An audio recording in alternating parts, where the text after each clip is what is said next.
¿Qué tal, amigos de la República? ¿Cómo están? Los saluda Julio Estrada el día de hoy en una nueva charla olímpica. Estamos con una nueva clasificada a los Juegos Olímpicos de Tokio 2020, esta vez en la disciplina del bádminton. Nos estamos refiriendo a Daniela Macías. Daniela, ¿cómo estás? Hola, ¿qué tal? Muchas gracias por la invitación. Daniela, ¿qué tal? Tú has sido una de las ultimitas nada más clasificadas. Contigo ya eh, digamos, la delegación peruana ascendió a 29, aunque ya somos 30, cada vez estamos creciendo más, pero te agradecemos por el tiempo que te estás dando para conversar con nosotros el día de hoy. No, muchas gracias más bien por todo el apoyo, ¿no? A todos los deportistas, al deporte peruano, ¿no? Ya que se viene uno de los, o el evento más grande deportivo en el mundo, ¿no? Daniela, a ver, coméntanos, primero coméntanos cómo se da tu clasificación a Tokio 2020, porque sabemos que hay muchas cosas detrás, hay mucho esfuerzo, hay disciplinas en las que se clasifica ganando torneos, pero en tu caso me parece que en badminton se trata de un ranking con puntos por torneos. A ver, explícanos un poquito cómo se da esta clasificación. A ver, en badminton efectivamente se clasifica por ranking. Eh, en teoría, en unos inicios, usualmente no en épocas COVID, es un año de clasificación. En este caso, para Tokio 2020, era desde mayo 2019 hasta abril 2020. Eh, pero bueno, sucedió que a mediados de marzo se cancelan los campeonatos eh, y se alarga hasta ya este año, ¿no? Hasta abril 2021. Eh, la clasificación consiste en viajar un año a todos los campeonatos posibles. O sea, yo cada semana en todo ese año estaba en un país diferente compitiendo fuera. Y tus 10 mejores campeonatos de todo ese año conforman tu sumatoria total que eso te ubica en el ranking para Tokio, ¿no? Entonces sí, fue viajar un año como loca y bueno, llegó el COVID y se puso en pausa todo el año pasado, desde marzo, que no viajamos para nada. Y este año volvió a continuar la clasificación en marzo. De hecho, la clasificación la habían extendido hasta comienzos de junio, porque se habían estado cancelando un montón de campeonatos este mismo año. Pero bueno, terminó un campeonato en abril, que fue el Panamericano, y quedaban 3 campeonatos y los 3 se cancelaron, ¿no? Entonces, bueno, al final terminó en abril mi clasificación y recién hace poco soltaron, digamos, la lista oficial de quienes habían clasificado y bueno, yo estaba adentro, ¿no? Pero sí fue un año, bueno, 2 años de locos, de mucha incertidumbre, frustración también, ¿no? De no saber qué iba a pasar. Yo compraba pasajes y a la siguiente semana se cancelaba el campeonato y así estuve todo este año, ¿no? Pero bueno, se logró al final. O sea, yo me imagino que todo se iba moviendo, como tú decías, si le sumamos la incertidumbre de que hay campeonatos que se cancelan, otros que se dan, algunos que no puedes ir, entonces, ¿cómo se maneja eso? Porque me imagino que hubo momentos en que pensaste que la clasificación se te escapaba de las manos, ¿no? Como que compré boletos para se cancela, pero hay otro que no pude ir. O sea, ¿cómo se maneja todo? Me imagino que debe ser un estrés muy grande. Bueno, sí, mira, ni siquiera tienen que pasar una pandemia para que de por sí el proceso de clasificación nos genere demasiado estrés, frustración, ¿no? Un poco de ansiedad también, porque ¿qué es lo que pasa? Al haber todo un año de campeonatos, en una semana pueden haber 3 campeonatos de diferentes niveles. Entonces, también tú tienes que armar tu estrategia de ya, ¿a cuál voy? ¿A cuál me inscribo? No te puedes inscribir en los 3 y ver qué cuadro te tocó, solo te puedes inscribir en uno y todos cierran al mismo tiempo. Entonces era pucha, ¿y a cuál me meto yo? ¿Y qué pasa si mi contrincante, la que se está peleando los puestos ahí conmigo, se mete al otro y le va mejor, le toca una buena llave? Y así sucesivamente cada semana de todo ese año. Y como cada semana cambiaba el ranking, habían semanas que yo estaba dentro, habían semanas que estaba fuera. Y no, era de terror. Y ahora sumarle la pandemia y el estrés de, normalmente tú para un campeonato, para viajar a algún lado, haces todo, todos los documentos que tienes que hacer, las visas, todos los pasajes, hoteles, todo lo reservas con mucha anticipación. porque cuando tú estás pegado al campeonato, tú tienes que estar concentrada en el campeonato. Y no podíamos hacer eso tampoco, porque no se sabía si iban a cancelar los campeonatos o no. Entonces yo me quedaba semana y media para un campeonato y no sabía si que me iba a ir o no, y era en India, por ejemplo. Y al final lo cancelaban o no, y tenía que comprar pasajes, o a veces tenía que ir 2 semanas antes del campeonato a encerrarme allá y no poder entrenar en cancha antes del campeonato, lo cual te perjudica pues al final. Entonces fue mucho estrés, pero creo que lo logré manejar bien. Por momentos me sentaba y decía, ya, pausa, tengo que dejar de pensar que a mí me gusta tener todo organizado, y definitivamente la situación no me permitía poder hacer eso, ¿no? Entonces tenía que dejar ir las cosas. Al final solo me decía, ya, no está dentro de mis manos eso, no está. Así que no me puedo estresar por eso, porque al final yo no puedo hacer nada para que el campeonato se cancele o no se cancele, ¿no? Y bueno, así sucesivamente. Pero bueno, entre todo, al final fue un año, bueno, 2 años, un año increíble, en el que conocí miles de lugares, competí contra jugadoras tops del mundo, gané muchísima experiencia y bueno, ¿no? Al final me fue súper bien porque logré clasificar. Así es, todo se logró después de tanto trajinar. Tú mencionabas el caso de India, ese sí fue un caso concreto, ¿no? Llegaste a comprar pasaje, averiguar todo y Sí, porque de hecho te pedían llegar tanto tiempo antes. Tú tenías que, para cada país que viajabas, tenías que ver si es que tu país estaba en riesgo alto, riesgo medio, porque si estás en riesgo medio, podías llegar 3 días antes, si estás en riesgo alto, 2 semanas antes, y así. Era una cosa de locos. Entonces, eh, yo necesitaba ir a India porque había entrado al cuadro principal, y India era uno de los campeonatos de más alto nivel de la clasificación. Entonces, solo en pararme en la cancha me daba muchísimos puntos y aseguraba mi clasificación. O sea, si, después de pararme en esa cancha ya nadie me iba a sacar. Pero al mismo tiempo era, si voy a India no puedo ir a los siguientes campeonatos porque te exigen ir 14 días antes si es que vienes de India. Entonces, decía, ¿qué hago? Y bueno, al final dije, no, ya me mando a India porque ya entré a cuadro principal.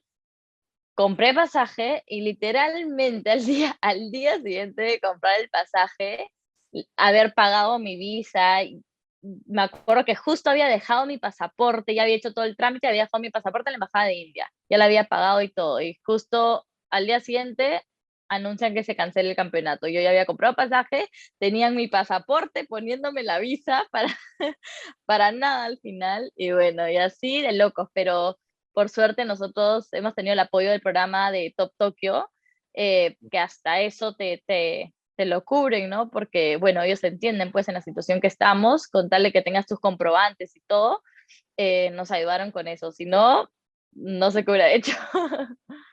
y finalmente, pues, anuncia la lista oficial y estás ahí. ¿Cómo fue el momento, Daniela, en que te avisan? ¿Dónde estabas? ¿Quién te avisa? A ver, como expliqué hace un ratito, la clasificación al final terminó a comienzos de mayo. Y yo en ese entonces ya estaba dentro. Yo necesitaba ganarle a esta guatemalteca contra la que me tocaba en el Panamericano para, digamos que, ya volver mi cupo fijo. Y logré hacerlo. Pero claro, como no había un anuncio oficial de la Mundial, yo no podía anunciar que había clasificado, ¿no? Entonces, medio que ya lo sabíamos con mi familia, ahí medio que hicimos una mini celebración, ¿no? Después de haber ganado ese partido. Pero nada, igual estaba esperando con mucha ansiedad, muchas ganas de contarle a todo el mundo que logré clasificar, ¿no? Y justo fue el lunes pasado, si no me equivoco, que estaba literalmente sentada almorzando con mi familia acá en mi casa, con mis papás, con todos. Y justo, de hecho, una amiga mexicana, que es una de mis contrincantes, la que también clasificó por atrás mío, que se está luchando los mismos puestos conmigo también, me escribe y me dice, Dani, mira la página de la Mundial. Y entré a la página de la Federación Mundial y ahí es donde veo la lista y bueno, mi nombre, ¿no? Así que nada, toda mi familia súper contentos, ya aliviados de que ya oficialmente estoy clasificada, y que logré clasificar, ¿no? Que era mi meta desde que yo entré a la selección, que fue cuando tenía 9 años, en el 2007. Perfecto. No, y me imagino que una felicidad tremenda en tu familia. ¿Qué te dijo tu mamá, Daniela? Porque de repente mucha gente no lo sabe, pero tú vienes de familia olímpica. Tu mamá es grandes, ella nos representó en natación en Los Ángeles 84, así que está siguiendo pues un legado, entonces a mí me parece muy interesante esto. Sí, bueno, creo que eh, eh, cuando yo entro a la selección, como dije, a los 9 años, nadie tiene sus metas claras a los 9 años, nadie es consciente de qué es lo que está haciendo a esa edad. Y yo me acuerdo que era súper consciente de que quería llegar a unos Juegos Olímpicos y eso parte de que yo quería lograr lo mismo que mi mamá logró, ¿no? Que fue ir a unos Juegos Olímpicos, solo que en deportes distintos. De hecho, yo empecé en la natación, pero bueno, el badminton me jaló por allá. Y nada, y de hecho es algo increíble. Mi mamá estaba más feliz imposible, ¿no?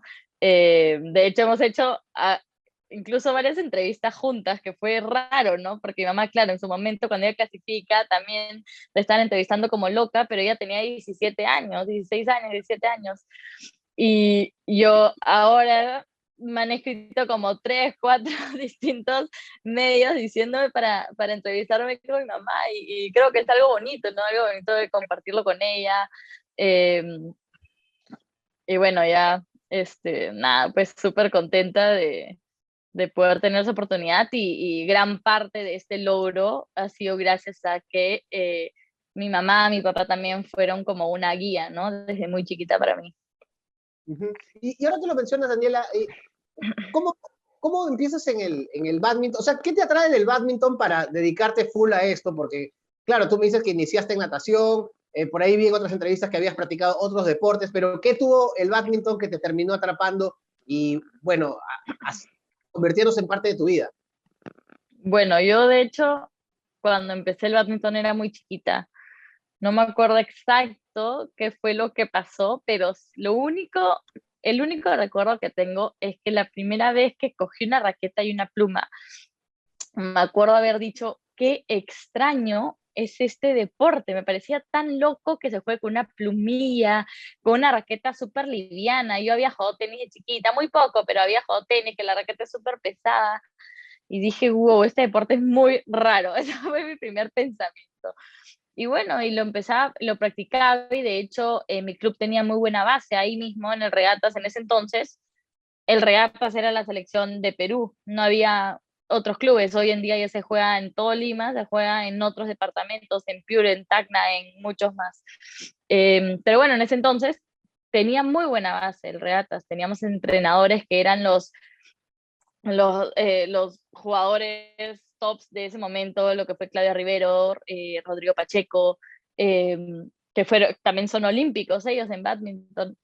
Entonces, como que me motivó un montón y me quedé, y de hecho hubo un punto en el que yo hacía 3 deportes a nivel competitivo en clubes, o sea, hacía natación por mi club, badminton por mi club y gimnasia por mi colegio.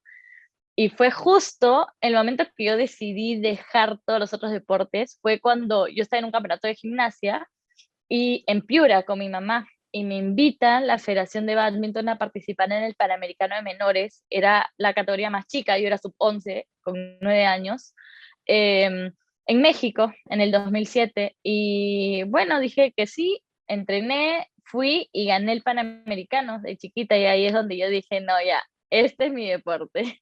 Y me terminé retirando de los otros dos. Man, perfecto. Y bueno, todo tiene su premio y ahora ya estás en los Juegos Olímpicos. Volviendo a Tokio, Daniela, ¿cómo va la preparación? ¿Tienes un plan de entrenamiento de aquí a Tokio? ¿Vas a ir a algún lado a prepararte? ¿Todo lo vas a hacer acá? ¿Cómo se está manejando eso?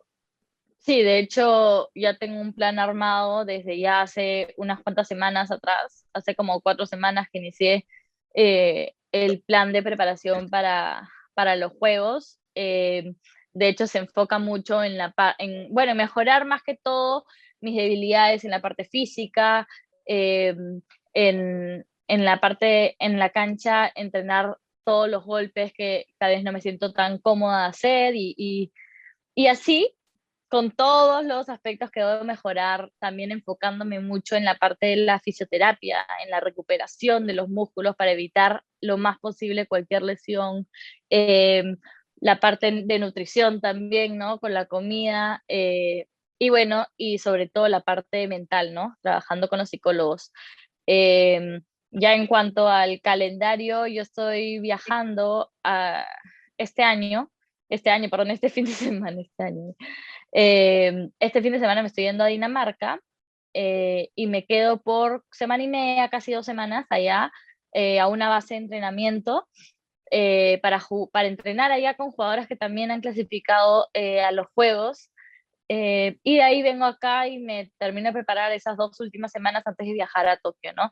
Aparte, acá a Perú por el momento han traído un entrenador más que se queda solo por 3 semanas para mi preparación y bueno, para también ayuda al final a todo el equipo peruano. Eh, y nada, y seguir preparándome para poder llegar en las mejores condiciones allá a Tokio. Ujú, ujú. Daniela, ¿tienes o tú misma te plantas una meta concreta para Tokio? Eh, Como siempre digo, es simplemente dejar el nombre Perú en lo más alto que yo pueda. Yo me he comprometido y me estoy matando entrenando todas estas semanas que quedan, antes de viajar para allá, eh, y simplemente disfrutar al máximo esa experiencia que muy poca gente tiene la oportunidad de vivir, ¿no? Así que ir con todo para allá, llegar en mis mejores condiciones y lucharla hasta el final y llegar lo más lejos posible. Perfecto, Daniela, y nosotros vamos a estar muy atentos, la gente también va a estar muy atenta a lo que nosotros vamos a replicar de todas las actividades que tengan los peruanos en Tokio 2020. Daniela, tú mencionabas, o ya habíamos conversado de cómo afectó la pandemia en el momento de la suspensión de campeonatos, la incertidumbre que se generó.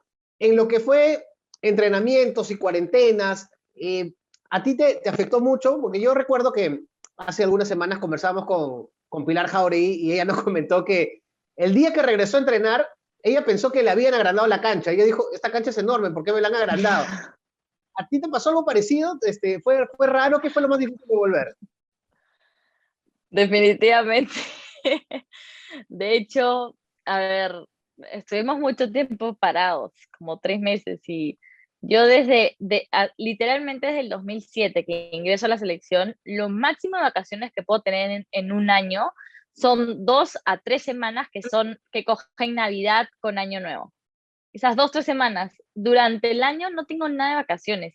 Y en badminton tú dejas de entrenar una semana y ya se siente raro darle a la pluma, no le das a la pluma, se te va la raqueta, la pluma va para cualquier lado. Entonces imagínate 3 meses sin tocar una pluma. Yo de hecho con mi hermano, porque mi hermano también, bueno, se acaba de retirar hace poco, pero estaba en la selección de badminton, campeón panamericano también, todo, y jugaba con él, hacía la broma para ver si es que le seguíamos dando a la pluma.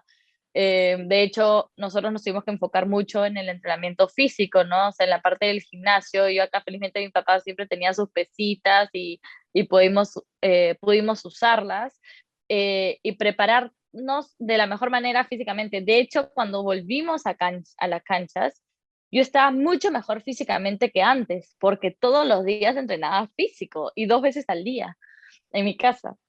Entonces, claro, pero una vez que tocaba la pluma, no controlaba bien, muchos fallos a la red, como que el feeling al golpear la pluma es bien sensible, o sea, tú mueves 1 centímetro la raqueta para la izquierda, para la derecha, para la izquierda y se te va recontra afuera, ¿no? También cuando cortas, los efectos que hacen salían desastrosos y una de las partes, pero a ver, esa parte de la técnica y del feeling lo ibas a recuperar poco a poco, ¿no? Unos días en cancha y ahí iba a estar, pero la parte más difícil era lo que decía Pilar. O sea, yo me tiraba la pluma tan cerquita de la net y decía, y no llegaba. Y no era porque estaba mal físicamente, sino acá en mi casa también hacía los pasos de badminton simulándolo, pero claro, el piso resbala, entonces no puedes hacerlos tan largos, los hacía mucho más cortos. Entonces, claro, estaba súper rápida cuando me tiraban la pluma cerca a mí, más rápido de lo normal. Pero cuando la pluma estaba lejos, cómo costaba y al hacer digamos que el lunge es que al llegar a la red, no podía moverme al día siguiente, me acuerdo, del dolor de piernas que tenía. Pero bueno, al final eso tomó tiempo recuperar, bastante, bastante, pero al final creo que a fin de año terminé mucho mejor de lo que esperaba. Y bueno, y ahorita también creo que estoy en muy buenas condiciones, también mucho mejor de los que esperaba. Así que, bueno, al final todo resultó para bien. ¿No? Y es bueno que la gente sepa lo complicado que es, porque a veces Ujú. verlo por televisión no le hace justicia al esfuerzo que se ve estando o verlo en vivo, y mucho menos pues practicarlo. Bueno, yo nunca lo he practicado, pero sí pude verlo en vivo, sí pude verlo. De hecho, te comento, Daniela, y de repente de acá saco una pregunta más. A mí me tocó estar en Lima 2019, el, justo en el partido que tú haces pareja con Danica Nishimura, que se enfrentan a las brasileñas, y fue una locura. ¿Alguna vez habías competido con un público tan enfervorizado, en un ambiente tan grande? Fue una locura. Eso es uno de los grandes recuerdos que yo tengo de Lima 2019. Sí, bueno, fue súper extraño, o sea, esos juegos, o sea, para bien, ¿no? Para bien. De hecho, sí habíamos jugado con Coliseo lleno varias veces, pero nunca en Perú. En Asia, porque el bádminton es deporte nacional ahí en Asia. En Europa también hemos jugado con Coliseo lleno, pero en Perú, o sea, la gente no tenía idea que era el bádminton, ¿no? De hecho, después de los juegos, ya todo el mundo que me preguntaba, ay, ¿qué deporte haces? Porque estaba con una raqueta, decía bádminton, y me decía, ay, qué bonito, lo vi en los juegos. Y muchísima gente, pero me sorprendió un montón, muchísima gente me escribió después de ese partido, ¿no? Que de hecho para Dani, que para mí fue durísimo, durísimo, porque claro, al final lo luchamos hasta el final, fue un sentimiento increíble, había adrenalina, pero de locos, o sea, al final teníamos la hinchada peruana y nunca en nuestras vidas habíamos jugado con una hinchada así, ¿no? Eh, y me acuerdo que, claro, terminó ese partido y todo el mundo, qué excelente, se nos había ido la medalla por 2 puntos, o sea, imagínate la frustración de haber entrenado por años de años para esa medalla y que se nos vaya por 2 puntos que cualquiera podía ganar. De hecho, esa noche, Dani, que yo no paramos de llorar, obviamente, frustradísimas, pero el apoyo que recibimos, no, fue de locos. Y de hecho, fue una de las mejores experiencias de mi vida, literal, de mi vida, aunque fue una situación súper difícil y probablemente una de las más difíciles que hemos tenido en nuestra carrera como badmintonistas, pero fue de las mejores experiencias y en verdad te agradezco un montón que se hayan hecho los juegos acá en Lima, ¿no? De hecho, promoví un montón el deporte, sobre todo deportes como badminton que no eran tan conocidos, empezamos a recibir un montón de apoyo y y bueno, no, hoy en día sí voy a campeonatos y yo siempre en mis redes estoy como activa contando un poco qué campeonatos voy, mis resultados y muchísima gente me escribe a felicitarme, a decirme que me apoya y eso no lo teníamos antes de los juegos, ¿no? No, sí, y el esfuerzo que ustedes hicieron fue muy bien recompensado por la gente lo entendió, la gente lo sintió. Y bueno, es una de las grandes cosas que deja, pues, que dejó Lima 2019. También en lo que es infraestructura en las canchas. Me parece que el bádminton fue uno de los deportes que se reactivó primero con torneos aquí presenciales, en los cuales tú también tuviste buenos resultados, ¿no? Entonces, coméntame un poquito de eso, de esos torneos, del regreso y de las sedes, que me parece que es de las grandes cosas que dejó los Panamericanos. A ver, en cuanto a las sedes, de hecho nosotros tuvimos la suerte de que ya hace varios años atrás nos construyeron el Coliseo en la Videna, ¿no? Es un coliseo A1, donde tenemos absolutamente todo. Es un coliseo gigante en donde tenemos un montón de canchas para todos los jugadores, para poder entrenar tranquilos, cada uno en su cancha, un gimnasio ahí mismo dentro de nuestro coliseo, que al final lo armó la federación, con el apoyo, ¿no? Del IPE, el Comité Olímpico. Y bueno, nosotros en los juegos no jugamos en ese coliseo, jugamos en uno que hicieron al costado.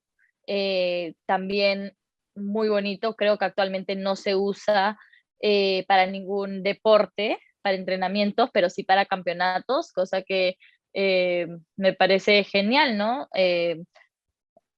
Creo que todo el mundo de todos los países se quedaron alucinados con la infraestructura de los juegos, y incluso yo me acuerdo que mucha gente un año antes de los juegos dudaban de que iba a estar listo todo, ¿no? O sea, la gente decía que no se deberían hacer, que no sé qué, y al final salió, pero increíble, increíble, la inauguración, la clausura, la infraestructura, no solo de los coliseos de campeonatos, sino también en la vía olímpica.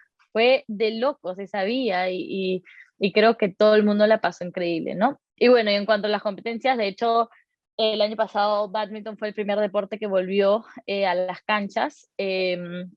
Mi federación se movió como locos para poder armar todos estos protocolos que te exigía el IPD, el MINSA, para asegurar, ¿no?, nuestra salud y al mismo tiempo poder volver a entrenar, ¿no? Y las cosas fueron funcionando súper bien, no había ningún solo contagiado. Entonces, a final de año, en diciembre, se logró hacer el campeonato, el nacional, el de primera categoría, ¿no?, que es el nacional absoluto. Y de hecho lo jugué y me fue súper bien y volví a defender mi título como campeona.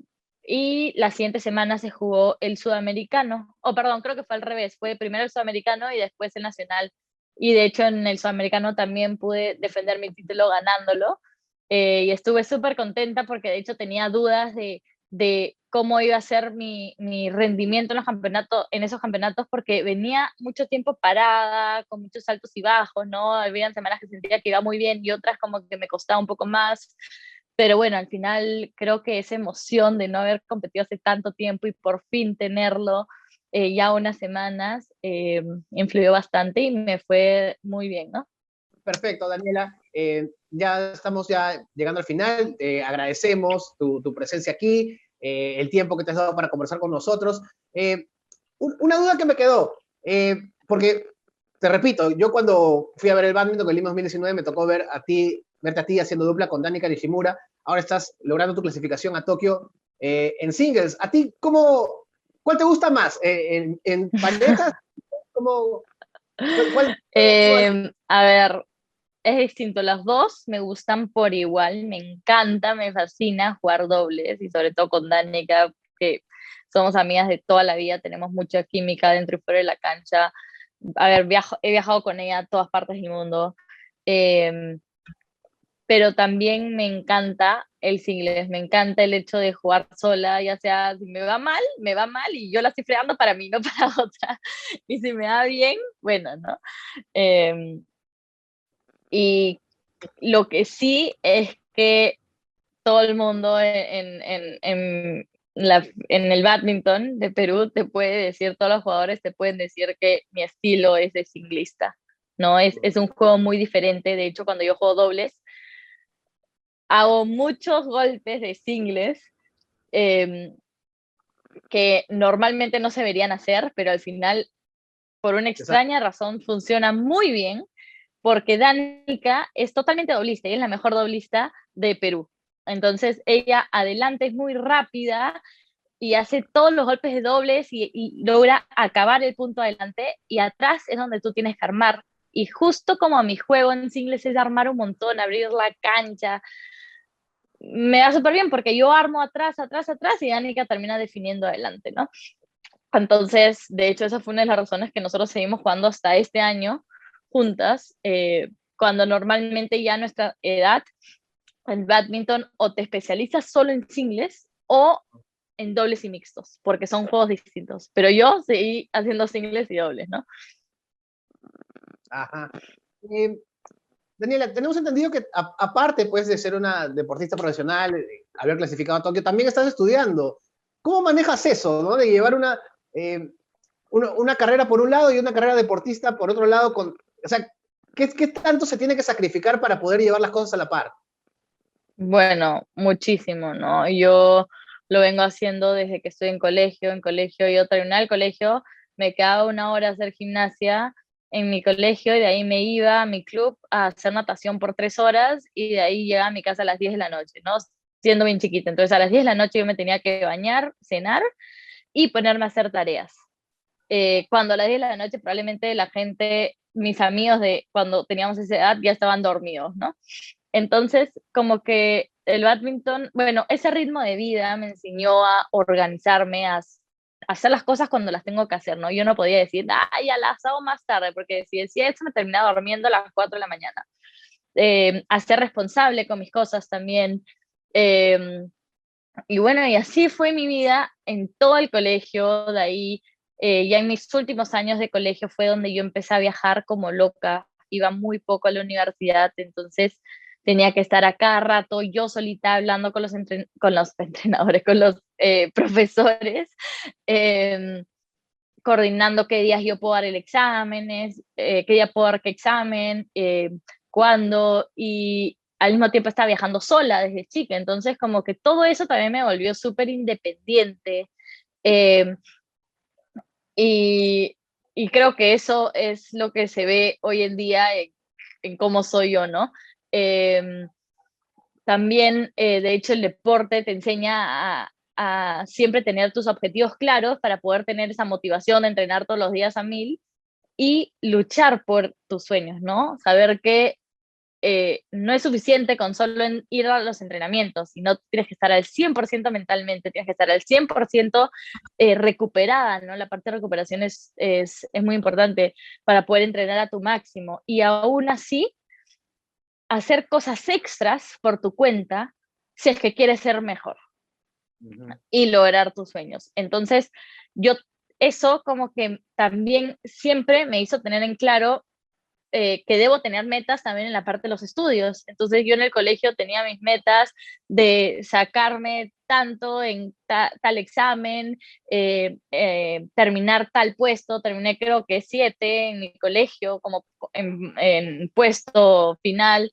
y ahí entré a la universidad y siempre tuve también un objetivo que fue mantenerme en 10º superior y siempre he estado en 10º superior. Aún así que cuando falta un montón a la universidad por competencias, por entrenamientos.